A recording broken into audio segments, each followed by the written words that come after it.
Hello everyone, this is The Strange Case of Dr. Jekyll and Mr. Hyde, Chapter 5 Incident of the Letter.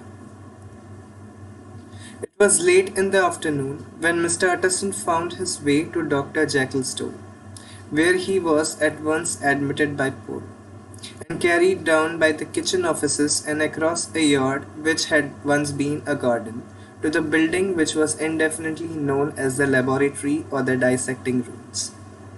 The doctor had bought the house from the heirs of a celebrated surgeon, and his own tastes being rather chemical than anatomical, had changed the destination of the block at the bottom of the garden.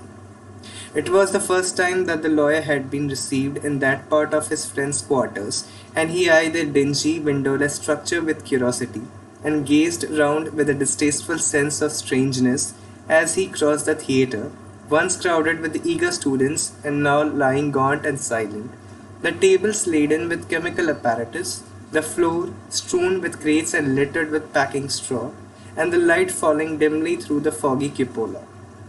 At the further end, a flight of stairs mounted to a door covered with red baize.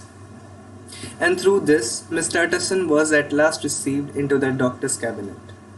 It was a large room, fitted round with glass presses, furnished, among other things, with a cheval glass and a business table, and looking out upon the court by three dusty windows barred with iron. A fire burned in the grate, a lamp was set lighted on the chimney shelf, for even in the houses the fog began to lie thickly. And there, close up to the warmth, sat Dr. Jekyll, looking deadly sick. He did not rise to meet his visitor, but held out a cold hand and bade him welcome in a changed voice. "And now," said Mr. Utterson, as soon as Poole had left them, "you have heard the news?" The doctor shuddered. "They were crying it in the square," he said. "I heard them in my dining room." "One word," said the lawyer. "Carew was my client, but so are you, and I want to know what I am doing. You have not been mad enough to hide this fellow?" "Utterson, I swear to God," cried the doctor, "I swear to God I'll never set eyes on him again. I bind my honor to you that I am done with him in this world. It is all at an end. And indeed he does not want my help. You do not know him as I do. He is safe. He is quite safe.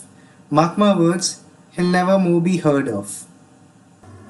The lawyer listened gloomily. He did not like his friend's feverish manner. "You seem pretty sure of him," said he, "and for your sake, I hope you may be right. If it came to a trial, your name might appear." "I'm quite sure of him," replied Jekyll. "I have grounds for certainty that I cannot share with anyone, but there's one thing on which you may advise me. I have received a letter, and I am at a loss whether I should show it to the police. I should like to leave it in your hands, Utterson. You would judge wisely, I am sure, have so great a trust in you." "You fear, I suppose, that it might lead to this detection?" asked the lawyer. "No," said the other. "I cannot say that I care what becomes of Hyde. I am quite done with him. I was thinking of my own character, which this hateful business has rather exposed." Utterson ruminated a while. He was surprised at his friend's selfishness and yet relieved by it. "Well," said he, "at last let me see the letter." The letter was written in an odd upright hand and signed Edward Hyde. It signified briefly enough that the writer's benefactor, Dr. Jekyll, whom he had long so unworthily repaid for 1,000 generosities, need labour under no alarm for his safety, and he had means of escape on which he placed a sure dependence. The lawyer liked this letter well enough. It put a better colour on the intimacy than he hoped he had looked for, and he blamed himself for some of his past suspicions. "Have you the envelope?" he asked. "I burned it," replied Jekyll, "before I thought what I was about. But it bore no postmark. The note was handed in." "Shall I keep this and sleep upon it?" asked Utterson. "I wish you to judge for me entirely," was the reply. "I have lost confidence in myself." "Well, I shall consider," returned the lawyer. "And now one word more. It was Hyde who dictated the terms in your will about that disappearance?" The doctor seemed seized with a qualm of faintness. He shut his mouth tight and nodded. "I knew it," said Utterson. "He meant to murder you. You have had a fine escape." "I have had what is far more to the purpose," returned the doctor solemnly. "I have had a lesson. Oh God, Utterson, what a lesson I have had." And he covered his face for a moment with his hands. On his way out, the doctor stopped and had a word or two with Poole.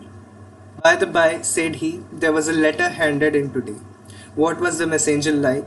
But Poole was positive nothing had come except by post, and only circulars by that, he added. This news sent off the visitor with his fears renewed.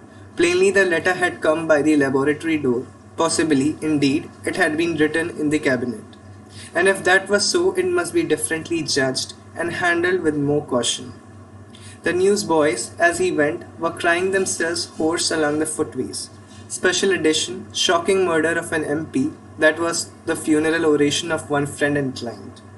And he could not help a certain apprehension lest the good name of another should be sucked down in the edgy of the scandal. It was, at least, a ticklish decision that he had to make, and self-reliant as he was by habit, he began to cherish a longing for device. It was not to be had directly, but perhaps he thought it might be fished for.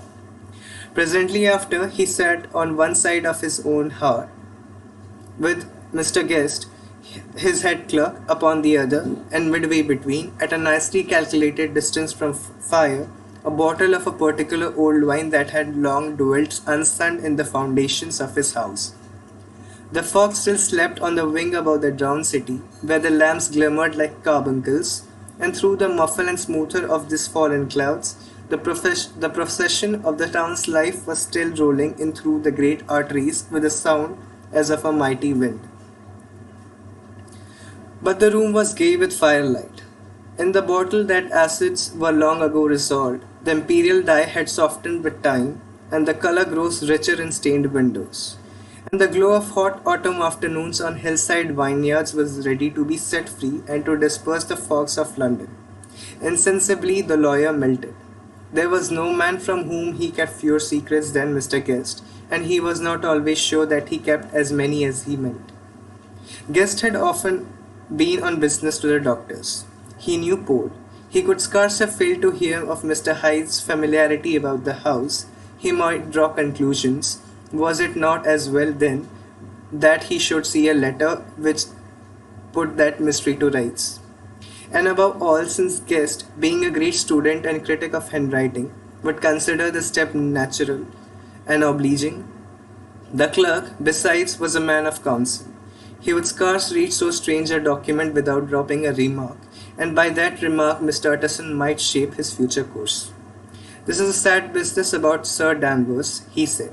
"Yes, sir, indeed. It has elicited a great deal of public feeling," returned Guest. "The man, of course, was mad."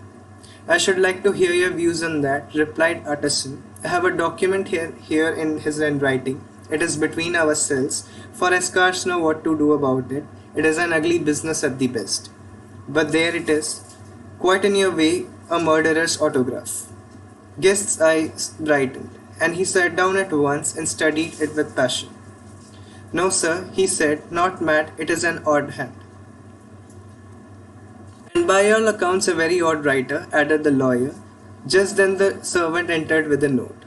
"Is that from Dr. Jekyll, sir?" inquired the clerk. "I thought I knew the writing. Anything private, Mr. Utterson?" "Only an invitation to dinner." "Why, do you want to see it?" "One moment. Thank you, sir." And the clerk laid the 2 sheets of paper alongside and sedulously compared their contents. "Thank you, sir," he said at last, returning both. "It is a very interesting autograph." There was a pause during which Mr. Utterson struggled with himself. "Why did you compare them, Guest?" he inquired suddenly. "Well, sir," returned the clerk, "there is a rather singular resemblance, and the 2 hands are in many points identical, only differently sloped." "Rather quaint," said Utterson. "It is, as you say, rather quaint," returned Guest. "I wouldn't speak of this note, you know," said the master. "No, sir," said the clerk, "I understand." But no sooner was Mr. Utterson alone that night than he locked the note into his safe, where it reposed from that time forward.